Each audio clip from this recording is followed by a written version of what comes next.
Shalom, selamat pagi Bapak Ibu Saudara yang kasih dalam Tuhan, baik yang ada di dalam ruangan ini maupun yang sedang mengikuti melalui ibadah online. Mari kita mempersiapkan hati untuk masuk ibadah kita pada pagi hari ini. Mari kita masuk di dalam pembukaan ibadah kita dengan menaikkan pujian Tuhan Allah hadir.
Kita dalam ibadah ini adalah di dalam nama Tuhan yang telah menciptakan langit dan bumi beserta isinya.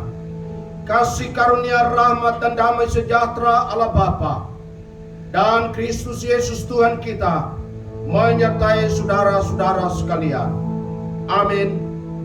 Kita masih tetap berdiri dan kita bersama-sama membaca nats pembimbing kita yang terambil dari Sefanya 3 ayat yang ke-17.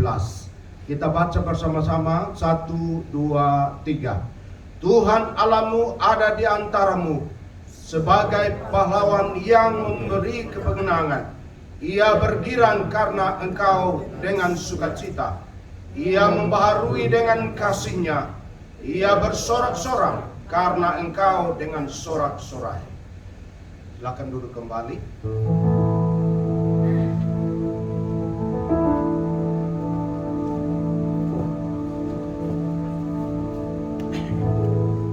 Shalom. Sekali lagi shalom. Puji nama Tuhan. Saat ini kita akan masuk kepada kita. Mari kita sama-sama angkat pujian yang menyatakan beserta azal belakang.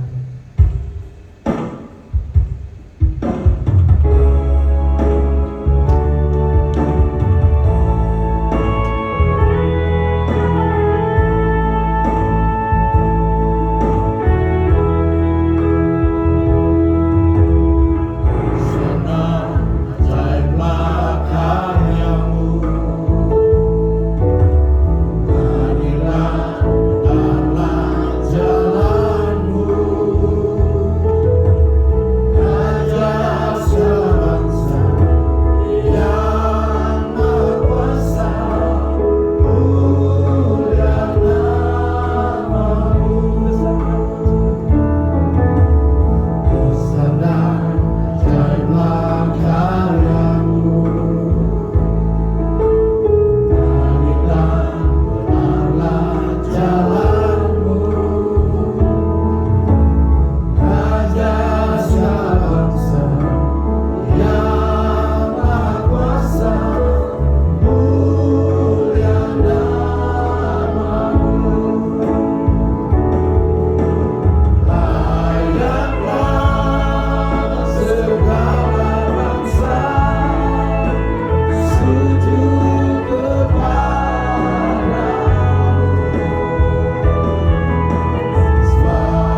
Tuhan kerjakan dalam hidup kami. Sampai hari ini Tuhan, kami masih menikmati kebaikan dan kemurahan Tuhan dalam setiap kehidupan kami. Dan di saat ini Tuhan, kami datang menghadiri Engkau di tatamu yang kudus Tuhan. Engkau melayakkan kami semua Tuhan melalui karya-Mu di atas kami. Kami berdoa dan mengucap syukur kepada-Mu ya Tuhan. Dalam nama Kristus Tuhan. Haleluya. Amin. Baik, kita masuk dalam puji-pujian, yaitu kita mengangkat pujian mengatakan lebih dari kemenangan.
Bersama-sama kita angkat pujian anak Allah Yesus namanya.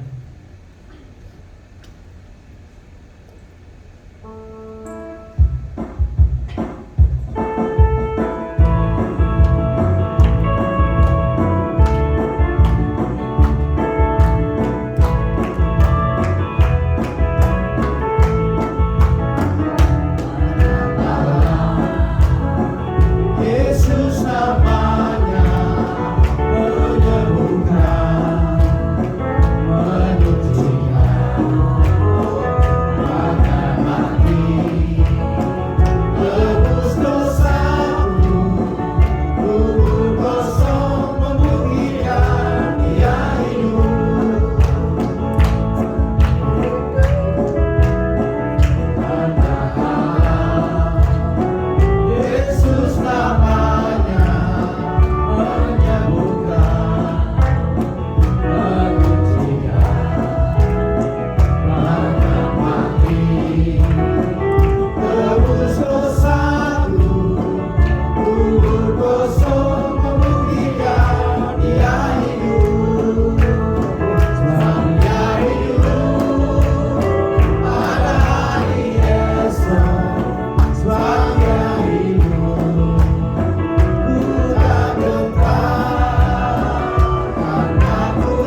sebab Ia baik, kawasannya untuk selamanya,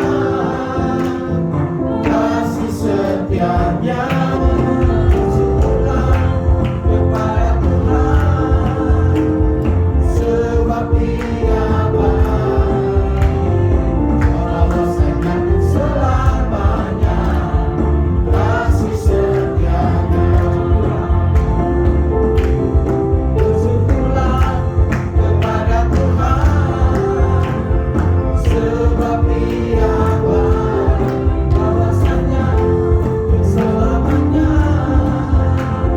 kasih setianya.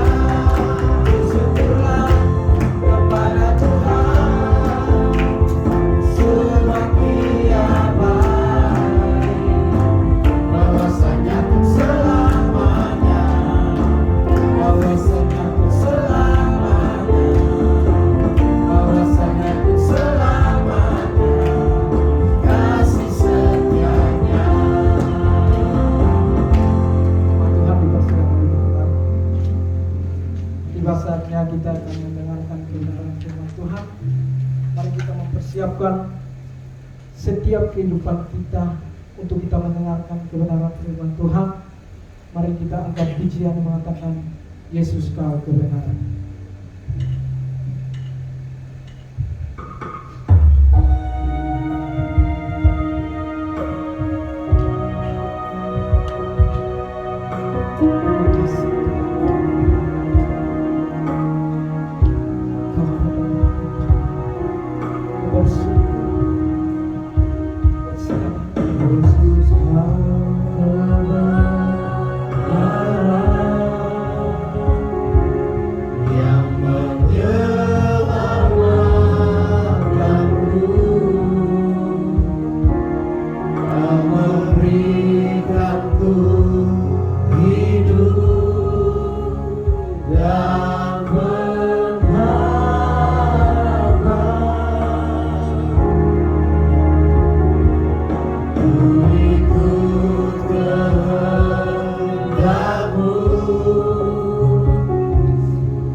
Ku hidup bagimu, maka ku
Tuhan,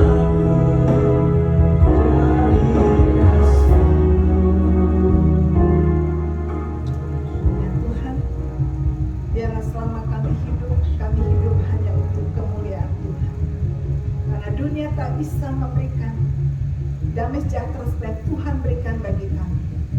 Sebab itu Bapa, biarlah pagi hari ini ketika kami mendengarkan firman Tuhan, biarlah Tuhan menolong, meneguhkan, menguatkan kami, supaya kami hidup sesuai dengan kehendak Tuhan. Terima kasih Bapa. Menyerahkan firman Tuhan pagi ini di dalam pimpinan Roh Kudus. Dalam nama Tuhan Yesus kami berdoa. Amin. Shalom. Ya, hari ini kita masuk di dalam firman Tuhan dengan tema pembaharuan hati dan pikiran. Pembaharuan hati dan pikiran. Mungkin ada yang bisa tolong ke sebelah. Ya, Roma 12 ayat 2 berkata demikian. Janganlah kamu menjadi serupa dengan dunia ini, tetapi berubahlah oleh pembaharuan budimu, sehingga kamu dapat membedakan manakah kehendak Allah, apa yang baik, yang berkenan kepada Allah, dan yang sempurna. Kita ulang lagi, baca sama-sama ya, sekali lagi. Roma 12 ayat 2, 2, 3. Janganlah kamu menjadi serupa dengan dunia ini, tetapi berubahlah oleh pembaharuan budimu, sehingga kamu dapat membedakan manakah kehendak Allah, apa yang baik, yang berkenan kepada Allah, dan yang sempurna. Amin. Ya, jemaat sekalian, kitab Roma ini memang satu kitab yang luar biasa, karena kitab Roma ini sebenarnya syarat dengan, secara khusus itu penuh dengan pengajaran yang doktrinal, dasar-dasar prinsip-prinsip kekristenan, dan juga disuguhkan demikian logis dan juga sistematis, sehingga mudah dicerna dan mudah dimengerti. Dan juga kitab Roma ini menegaskan, mengajarkan kepada kita bagaimana kehidupan seorang Kristen, kemudian juga bagaimana praktis dalam kehidupan sehari-hari, sehingga mempengaruhi orang-orang di sekeliling kita. Nah, sebab itu penegasan kita mulai dengan doktrin yang benar. Ketika seorang Kristen memiliki doktrin yang benar, hidup yang benar, maka segala hal, cara berpikir benar, tindakan benar, dan apa yang dikerjakan benar, walaupun itu semua dalam proses menuju sempurna. Nah, kitab Roma ini juga ditujukan sebetulnya kepada orang-orang Kristen bukan Yahudi, maka ditujukan kepada jemaat di Roma. Memang di sana pun ada orang-orang Yahudi juga, jadi di sana mayoritas orang Kristen yang bukan Yahudi, tapi ada sebagian kecil orang-orang Yahudi. Nah, di mana sih terjadi percampuran kebudayaan? Nah, setelah itu Paulus menegaskan ke jemaat di Roma bahwa yang pertama, hendaklah kamu jangan serupa dengan dunia ini. Ya, mengapa? Karena memang jemaat di Roma yang latar belakang bukan Kristen dan juga bukan Yahudi, tentu punya adat budaya, punya kepercayaan, punya kebiasaan yang awal mulanya jelas seringkali berbeda dengan iman Kristen. Ada kebiasaan-kebiasaan yang mereka biasa pelihara yang tidak cocok, tidak sesuai. Nah, terutama Paulus menegaskan, janganlah kamu menjadi serupa dengan dunia ini. Maksudnya adalah jangan meniru tingkah laku. Jadi jangan bertingkah laku yang salah, yang tidak sesuai dengan kekristenan. Janganlah meniru tingkah laku yang tidak cocok dengan iman kepercayaan. Janganlah meniru tingkah laku yang tidak sesuai dengan budaya-budaya Kristen atau sebagai orang-orang percaya di dalam Tuhan. Karena memang terutama jemaat di Roma, ini jemaat dengan latar belakang yang syarat dengan berbagai budaya, ya. Budaya, kebiasaan yang seringkali salah, ya. Nah, tetapi di sini Paulus ingin menegaskan kalau memang menjadi orang Kristen, mari jadi orang Kristen dengan sungguh-sungguh. Ya, sama dengan kita lah ya di Indonesia ini dengan berbagai suku, budaya. Nah, masing-masing suku punya latar belakang, kepercayaan-kepercayaan. Kadang sebagai orang Kristen masih terindikasi dengan budaya-budaya masa lalu. Misalnya contoh, kalau orang hamil ya, supaya selamat harus bawa gunting ditaruh kemudian diikatkan di perut atau di kantong, gunting dengan bawang merah. Supaya apa? Ya supaya kehamilan itu tidak diganggu. Jadi kalau ada yang mau ganggu setan apa langsung bisa digunting. Kira-kira seperti itu. Atau juga ketika kita jadi orang Kristen, kita masih percaya misalnya di pintu rumah harus ditaruh sarang laba-laba ya, singkat itu. Saya pakai istilah yang mudah dimengerti, sarang laba-laba seperti itu. Supaya apa? Gambar sarang laba supaya apa? Kalau setan datang mengganggu, nggak bisa masuk, tapi terjaring oleh sarang laba-laba itu. Atau benda-benda tertentu untuk menolak supaya setan tidak datang, tidak masuk ke rumah dan seterusnya. Itu budaya-budaya kebiasaan yang masih dipelihara. Kalau itu tidak cocok dengan iman Kristen. Kalau rumah kita ingin damai sejahtera, kandungan ingin selamat dan seterusnya, ya berdoa pada Tuhan Yesus, serahkan pada Tuhan. Karena keamanan kita, perlindungan kita hanya di dalam Tuhan Yesus Kristus. Dan kalaupun Tuhan izinkan masalah di dalam rumah atau ada apa, itu seizin Tuhan. Dan kalau Tuhan izinkan, Tuhan tidak akan melebihi kekuatan kita.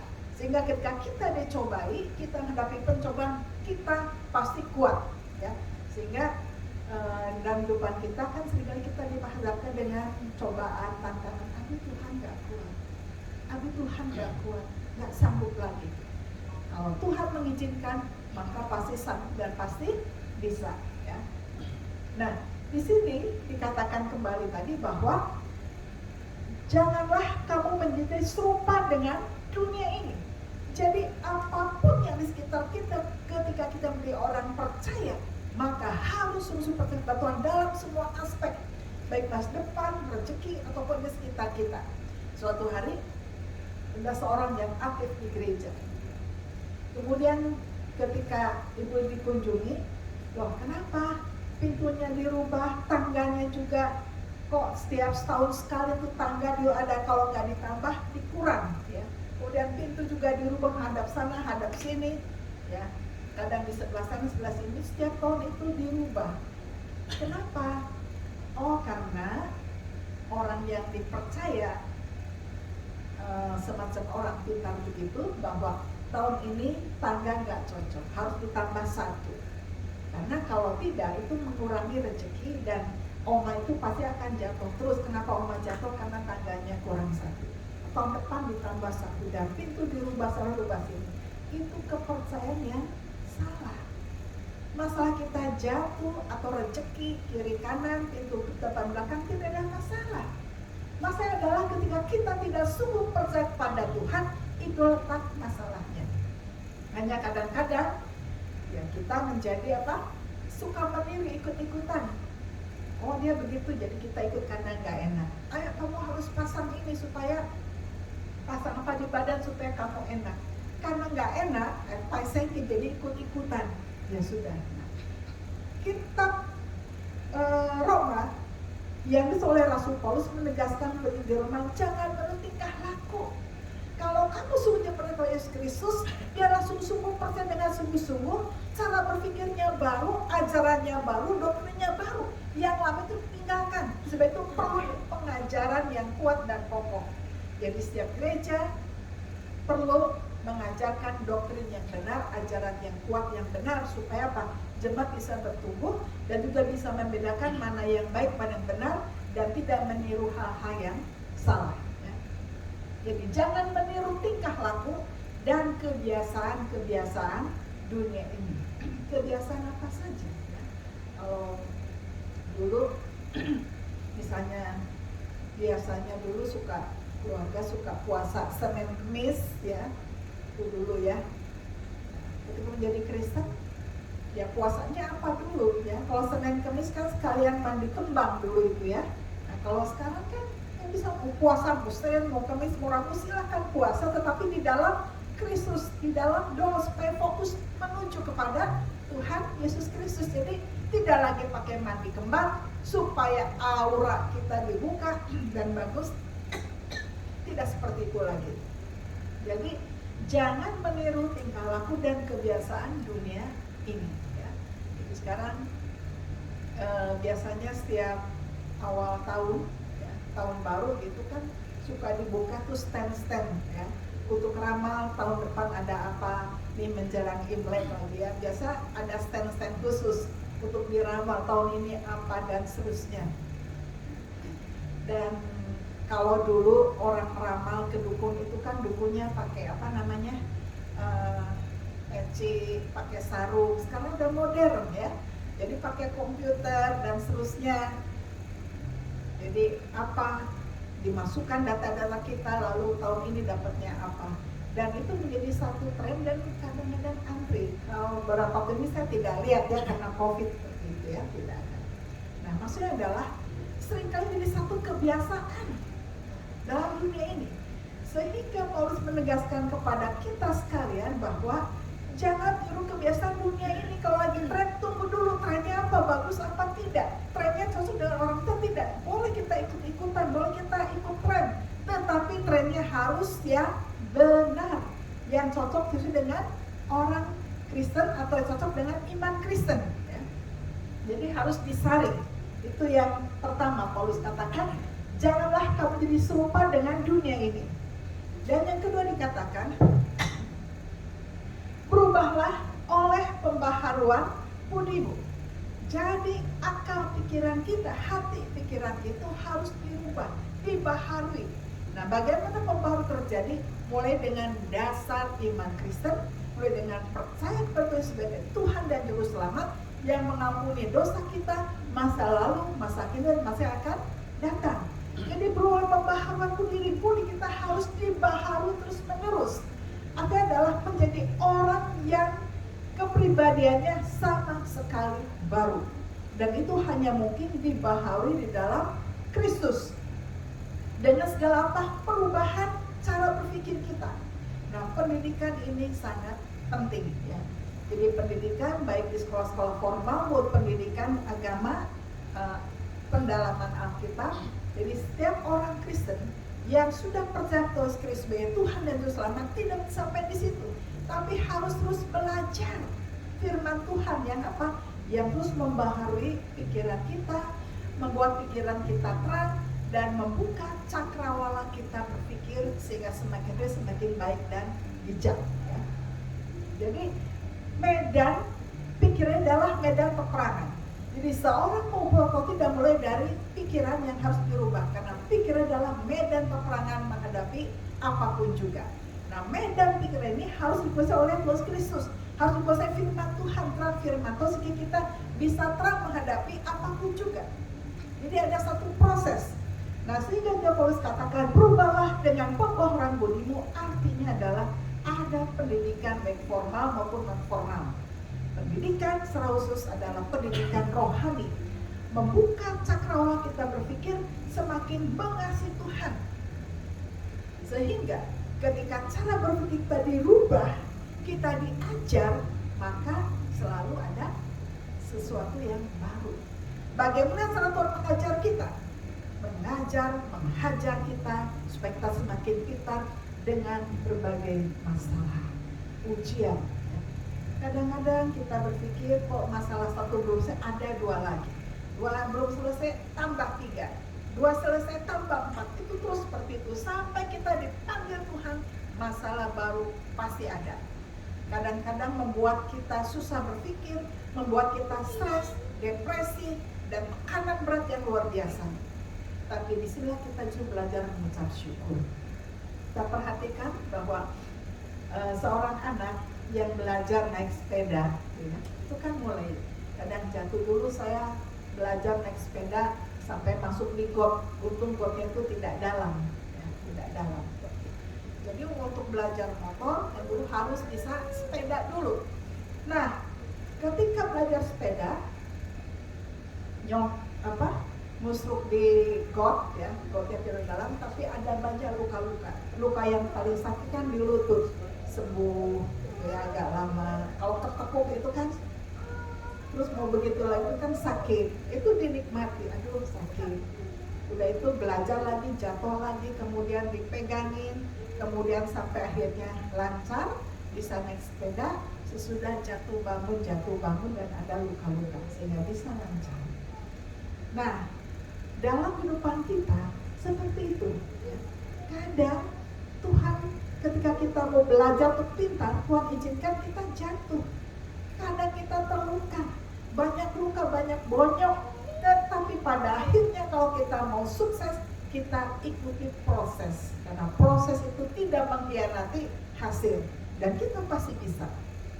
Jadi lewat berbagai macam masalah yang harus kita hadapi, di situ kita dibikin pintar oleh Tuhan, dibikin bijak. Kalau kita dihadapkan, dikelilingi dengan orang-orang yang jahat, yang licik, yang seringkali fitnah, mengucap syukur. Karena lewat orang jahat ini kita dibuat semakin kuat. Kenapa? Kita berpikir bagaimana menghadapi orang jahat ini tanpa membalas kejahatan, tapi dia Tuhan membalas. Kita dibikin kuat menghadapi orang jahat, orang licik yang menipu kita. Tapi menghadapi orang baik kita ucap syukur, karena kita juga dibikin bijak. Jadi apapun yang Tuhan izinkan di sekeliling kita, segala macam manusia itu, kita mengucap syukur. Itu latihan dari Tuhan untuk kita supaya apa? Supaya kita semakin baik. Dan salah satu cara untuk pembaharuan bodi kita dihadapkan dengan berbagai macam masalah dan situasi. Jadi ada orang kalau yang tidak pernah punya masalah susah. Ada dulu kawan saya, itu orang kaya raya. Ke dapur aja nggak pernah. Segala perabotan di dapur untuk ceklek, buka kompor gas aja itu nggak bisa, karena nggak dilatih. Nah, satu hari dia pergi ke Amerika. Ke Amerika kan harus mandi di sana. Kalau di rumah itu kan ada pembantu luar biasa ya, pembantu segala macam. Dia tidak pernah ke dapur untuk ceklek, buka kompor gas aja, nyalakan kompor gas, nggak pernah, karena memang semua sudah serba ada. Apapun tidak pernah tersentuh oleh berbagai pekerjaan, tidak terlatih, serba enak. Ya, suatu hari dia harus ke Amerika, sekolah di sana, harus mandiri di sana, dia bingung.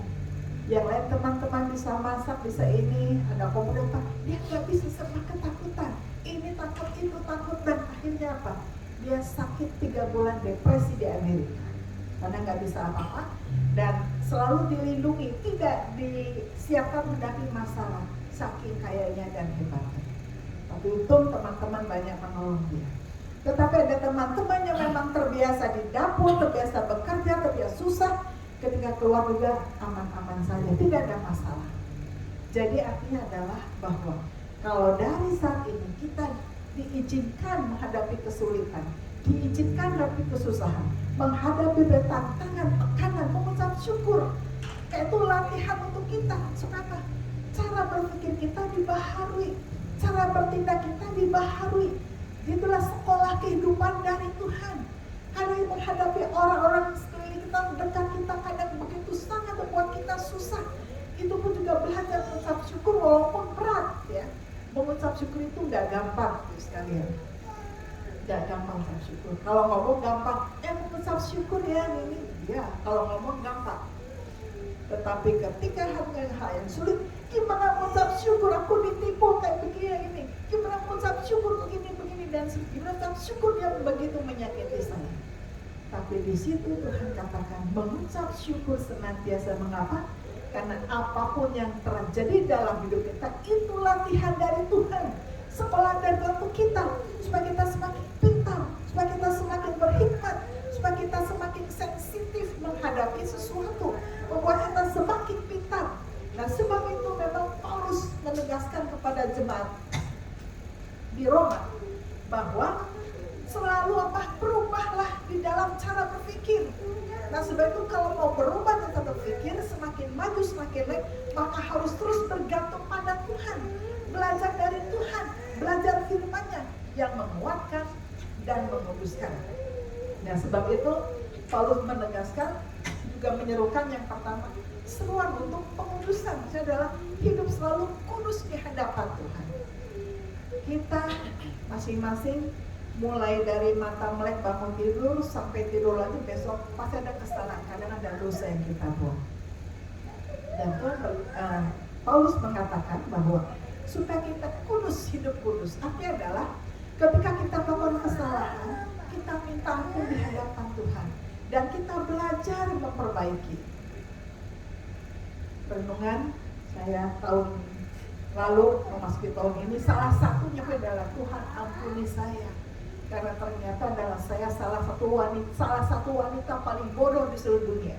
Tuhan ampuni kebodohan saya. Itu salah satu poin.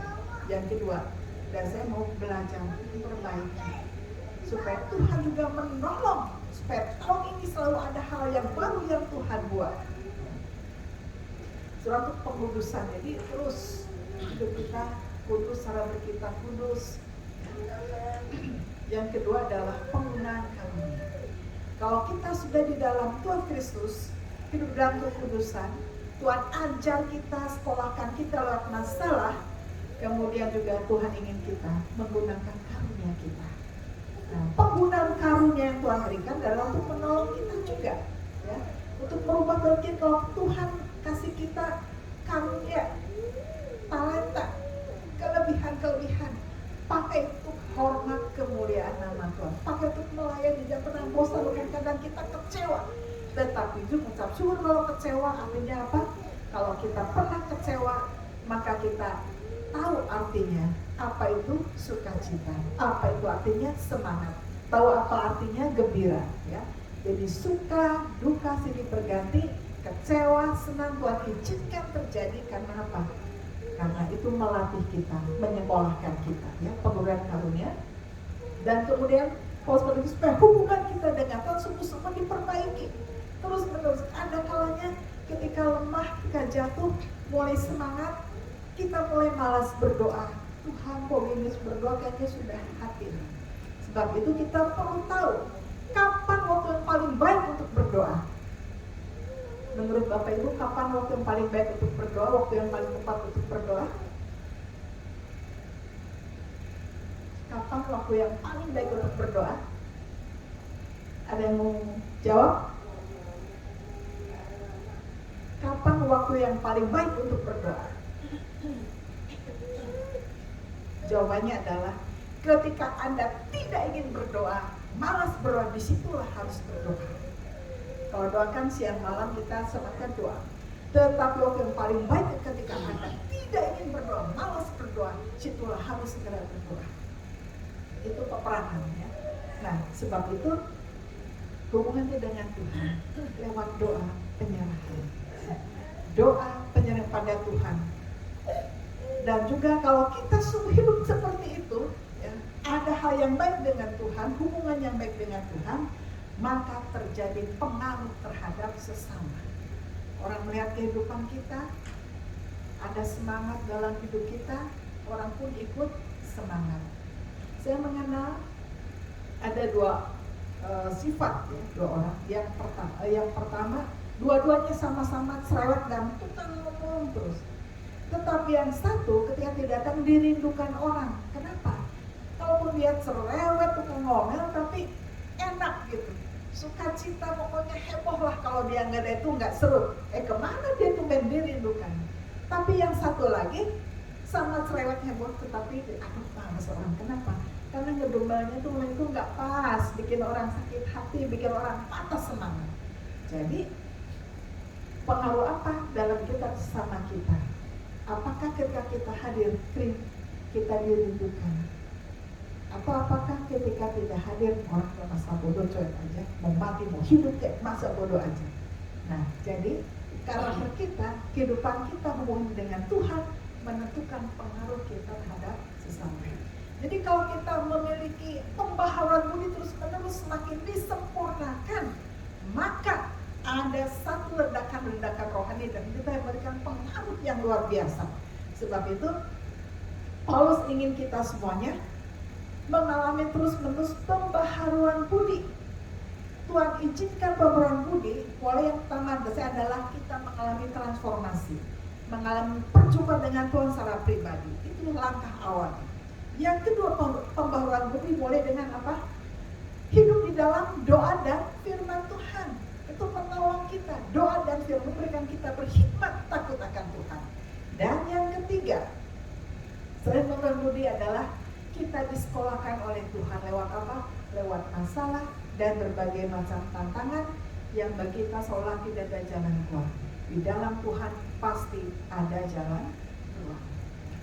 Tahun 2023 ini akan ada banyak masalah terjadi, tapi banyak jalan keluar juga terjadi. Masalah baru banyak, tapi berkat Tuhan juga banyak yang baru. Jadi Tuhan seimbang, memberikan kita kekuatan, penghiburan. Tuhan izinkan kita menghadapi masalah supaya kita semakin pintar dan bergantung pada Tuhan. Sehingga tahun 2003 ini kita semakin pintar di dalam Tuhan, semakin rohani. Apapun masalah, yakin Tuhan pasti menolong. Apapun sakit kita, apapun masalah kita, apapun yang kita hadapi, tekanan, tantangan, yakin Tuhan menguatkan dan memberikan jalan keluar. Amin. Sehingga kita selalu menjadi pemenang. Kenapa? Mulai dari pikiran kita yang dipahami, supaya kita mengucap syukur kalau kita diizinkan hadapi berbagai macam tekanan dan tantangan masalah, akan membuat kita cerdas, membuat kita semakin bergantung pada Tuhan, dan membuat kita semakin sungguh-sungguh mengandalkan Tuhan. Dan pembaharuan budi kita terus akan terjadi kalau kita mengandalkan Tuhan. Jadi saudara sekalian, pada hari ini baik yang di rumah maupun yang hari ini hadir bersama-sama, mari kita menilik dan berbaca saat ini. Apa yang sedang kita alami? Kesulitan apa? Tantangan apa? Kita mengucap syukur karena setiap masalah, tantangan membuat kita semakin pintar. Itu sekolah dari Tuhan, membuat kita semakin naik kelas, dan akhirnya kita lulus. Dan ada banyak hal yang Tuhan izinkan, sukacita, semangat, rezeki yang baru yang Tuhan berikan. Amin. Nah, sebab itu kita dapat membedakan mana kehendak Allah, apa yang baik yang berkenan pada Allah. Jadi tadi kan kita dapat membedakan kehendak Allah yang baik yang berkenan. Bagaimana cara kita bisa membedakan kehendak Allah, apa yang baik yang berkenan? Itu kalau kita dekat dengan Tuhan. Suatu hari ada seorang gadis dikunjungi oleh kawan teman laki-lakinya. Lalu orang tuanya lihat, lalu anak ini tahu bahwa orang tuanya tidak suka dengan temannya ini. Kenapa bisa tahu? Padahal orang itu tidak ngomong apa-apa, lewat raut muka papa mamanya. Kenapa bisa tahu? Karena dia bergaul terus dengan orang tuanya pagi siang malam. Kemudian ketika teman yang lain datang, teman baru datang, lalu papa bilang, Tuhan kan pisang goreng, kasih dia kopi. Lalu anak ini bilang, berarti mama saya suka dengan kawan yang ini. Kenapa tahu? Karena pagi siang malam bergaul dengan orang tua. Dia bisa bedakan mana yang orang tuanya suka maupun tidak. Demikian juga kalau kita bergaul erat dengan Tuhan, kita bisa membedakan mana yang Tuhan inginkan, mana yang tidak. Dan kita akan mengerti kehendak Allah lewat pengalaman Tuhan sehari-hari bersama dengan Tuhan. Lewat tadi masalah, tantangan, dan juga kita mengerti jalan-jalan Allah itu sempurna kalau kita hidup di dalam jalan Allah. Jalan Allah dan ada didikan, ada tantangan. Nah, sebab itu mari kita hidup di dalam firman Allah. Hidup dalam doa dan firman Tuhan membuat kita semakin cerdas, semakin berhikmat. Ya, kalau kita hidup dalam firman Tuhan, kita semua mengalami pembaharuan budi, pembaharuan cara kita berpikir, maka pembaharuan itu akan mendatangkan sesuatu yang baru. Cara berpikir kita baru, tindakan kita baru, masa depan baru, rezeki baru, semuanya baru yang indah di dalam Tuhan. Setelah melewati proses yang tidak enak, akhirnya enak. Melewati proses yang tidak baik, akhirnya menjadi baik. Itulah indahnya di dalam Tuhan. Mari kita buka hati kita, rendah hati untuk membuka terus Tuhan menolong kita, sekolahkan kita, dan kita terus belajar rendah hati di hadapan Tuhan. Sambil melihat Tuhan apa yang selalu harus saya perbaiki, apa selama ini saya menjadi berkat bagi sesama, atau tidak menjadi berkat jadi batu sandungan. Mari kita koreksi, introspeksi diri sendiri. Apa yang harus saya kerjakan, saya lakukan supaya saya menjadi berkat bagi sesama kita. Mulai dengan Tuhan, baharulah akal budi saya, Roh Kudus menolong saya sehingga menjadi pribadi yang lebih baik, sehingga ada hal yang baru yang saya nikmati di tahun yang baru ini. Amin. Mari kita berdoa. Bapa dalam surga, hamba-Mu sudah selesai berbicara. Namun biarlah Roh Kudus menerjemahkan firman Tuhan di dalam kami. Biarlah pikiran kami, hati kami dibaharui dari hari ke hari, dan semakin mengandalkan Tuhan, sehingga cara berpikir kami baru, tindakan kami baru, dan akhirnya semuanya juga baru, rezeki kami baru, semuanya baru. Terima kasih Tuhan. Dan cukup menyerahkan firman Tuhan, biar Roh Kudus meneguhkan firman Tuhan dalam hidup kami masing-masing. Dalam nama Tuhan Yesus kami berdoa. Amin.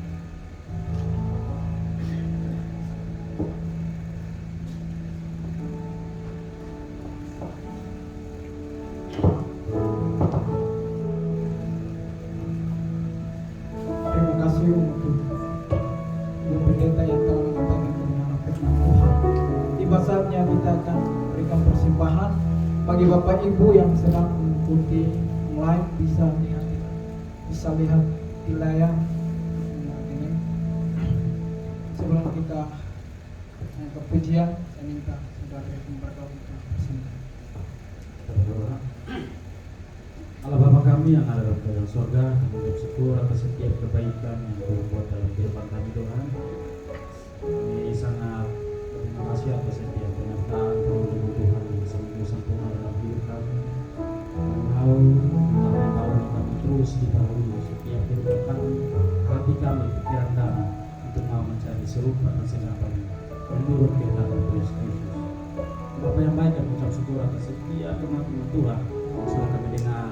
Kiranya firman Tuhan yang terus menguatkan kami, membimbing kami untuk kami terus melangkah dengan Engkau Yesus. Berkati hamba Tuhan telah menyampaikan isi hatimu kepada Tuhan, terus memberkatinya dimanapun ia berada, kiranya menjadi berkat dalam setiap kehidupan Tuhan. Di saatnya Tuhan kami akan memberikan yang terbaik untuk Tuhan. Mari Engkau kuduskan memberkati kami semua, biarlah pemberian yang kami berikan ini Tuhan betul-betul menyenangkan hati-Mu Tuhan. Dalam nama Tuhan Yesus Kristus kami berdoa bersyukur. Haleluya.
Saya udah jemaat untuk berdiri dan kita akan mengaku pengakuan iman rasuli kita bersama-sama dengan orang percaya di segala abad dan mengaku iman percaya kepada Tuhan dengan mengatakan demikian.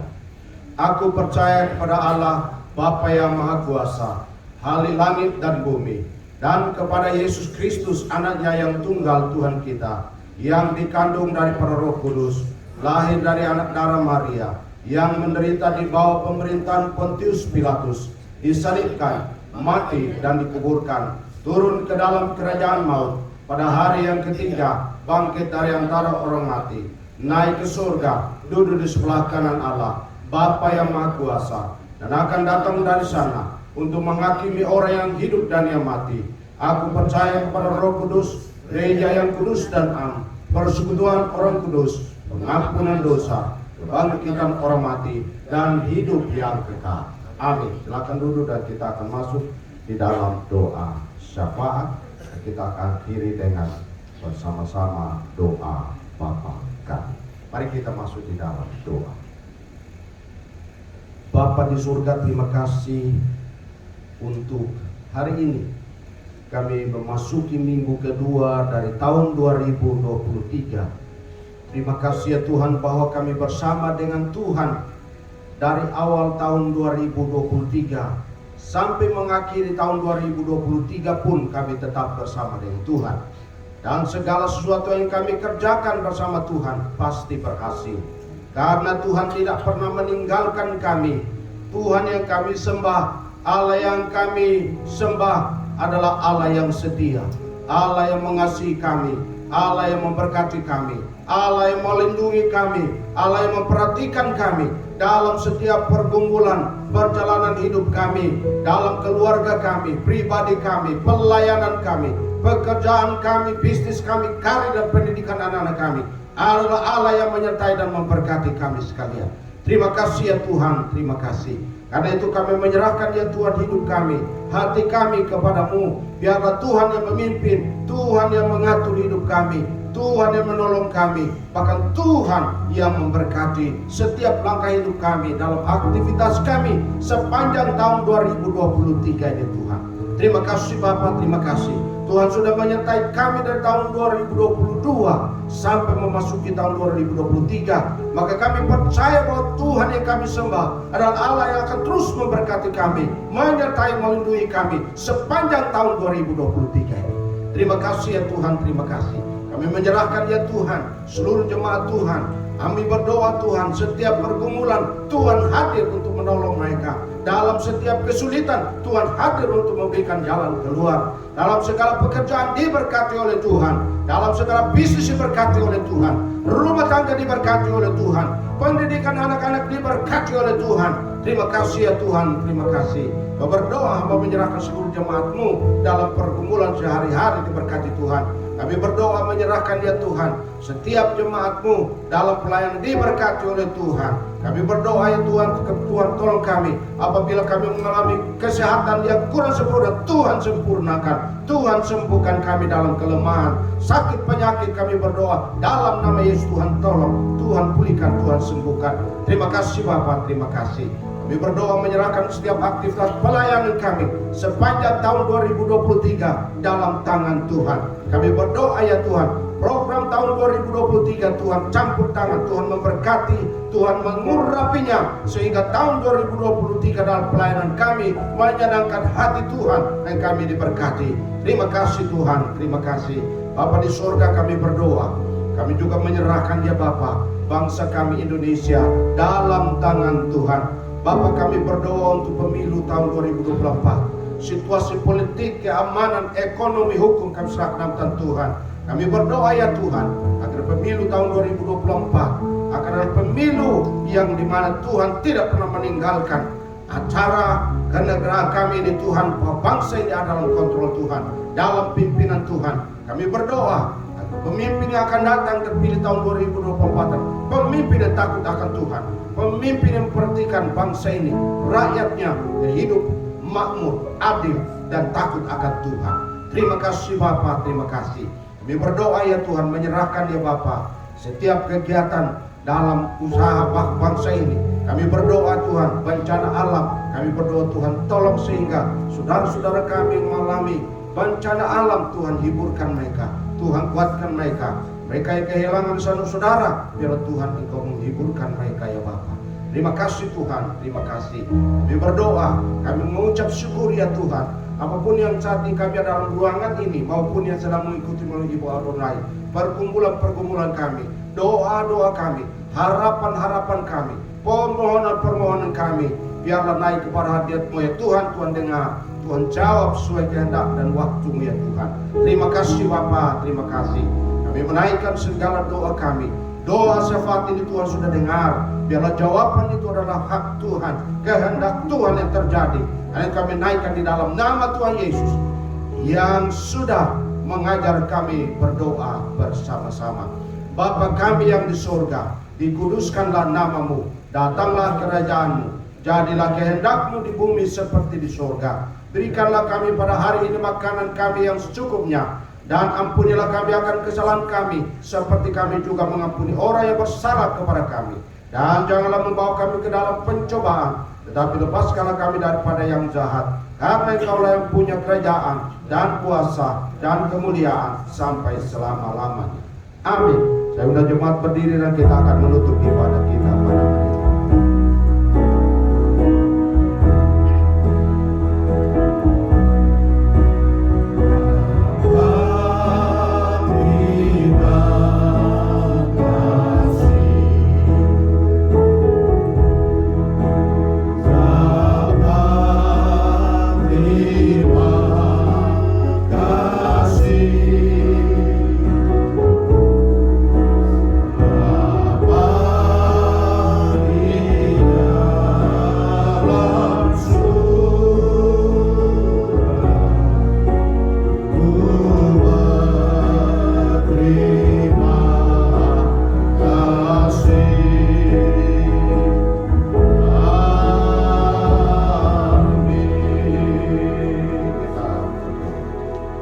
Akhir dari ibadah ini ya Tuhan, biarlah kami pulang dengan sukacita surgawi.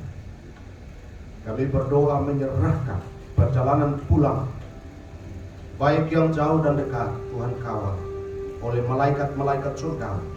Tibakan kami di tempat tinggal kami masing-masing. Jadikan kami alat berkat di tangan Tuhan untuk menjadi saksi bagi kemuliaan nama Tuhan. Terima kasih ya Tuhan. Kami mau berdoa biar fellowship kami juga melalui perjamuan bahkan pertemuan kasih kami, Tuhan menguduskan, Tuhan berkati. Ada fellowship kami melalui pertemuan kasih ini, biarlah Tuhan berkati kami. Karena itu umat Tuhan, arahkanlah hatimu kepada Tuhan dan terima berkat-Nya.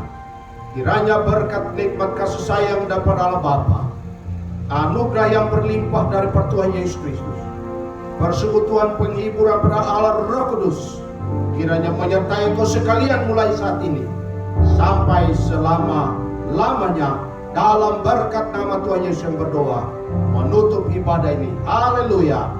Amin. Amin. Amin.